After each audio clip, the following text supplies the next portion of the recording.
টি-20 সিরিজকে সামনে রেখে চট্টগ্রামে জহুর আহমেদ চৌধুরী স্টেডিয়ামে অনুশীলন করেছে বাংলাদেশ ও জিম্বাবুয়ে ক্রিকেট দল।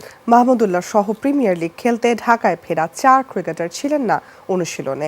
এর আগে সকালে অনুশীলনে ব্যস্ত সময় পার করেছেন জিম্বাবুয়ে অধিনায়ক সিকান্দার রাজা, ফরাজ আকরাম ও ব্রায়ান বেনেটরা। টি-20 বিশ্বকাপের আগে জিম্বাবুয়ের বিপক্ষে শুক্রবার 5 ম্যাচ টি-20 সিরিজের প্রথম ম্যাচ খেলবে নাজমুল হোসেন শান্তরা।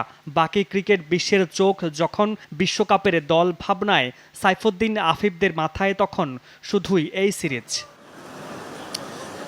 তপ্ত কড়া রোদ আর তীব্র গরম, এর মধ্যে সাগরিকায় অনুশীলনে ঘাম ঝরিয়েছে টাইগাররা। প্রথমবারের মতো টি-20 দলে ডাক পাওয়া তানজিদ হাসান তামিমের সেদিকে ভ্রুক্ষেপ নেই। ব্যাটিংয়ে আলো ছড়াতে প্রস্তুতি তার সাগরিকার পিচে। 18 মাস পর জাতীয় দলে ফিরেছেন পেস বোলিং অলরাউন্ডার সাইফুদ্দিন। এছাড়া দলে সুযোগ পেয়েছেন আফিফ হোসেন ও পারভেজ হোসেন ইমন। দলে সুযোগ করে দেয়ায় নির্বাচকদের সেই প্রতিদান দিতে চান এই 3 টাইগার।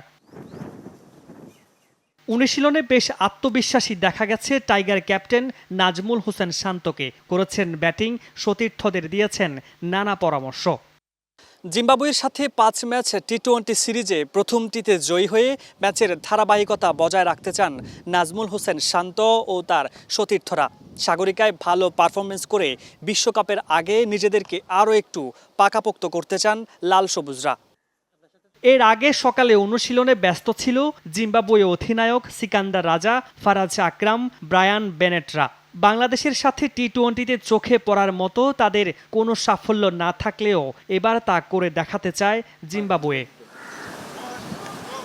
মামুনুর রশিদ অভি, যমুনা স্পোর্টস, চট্টগ্রাম।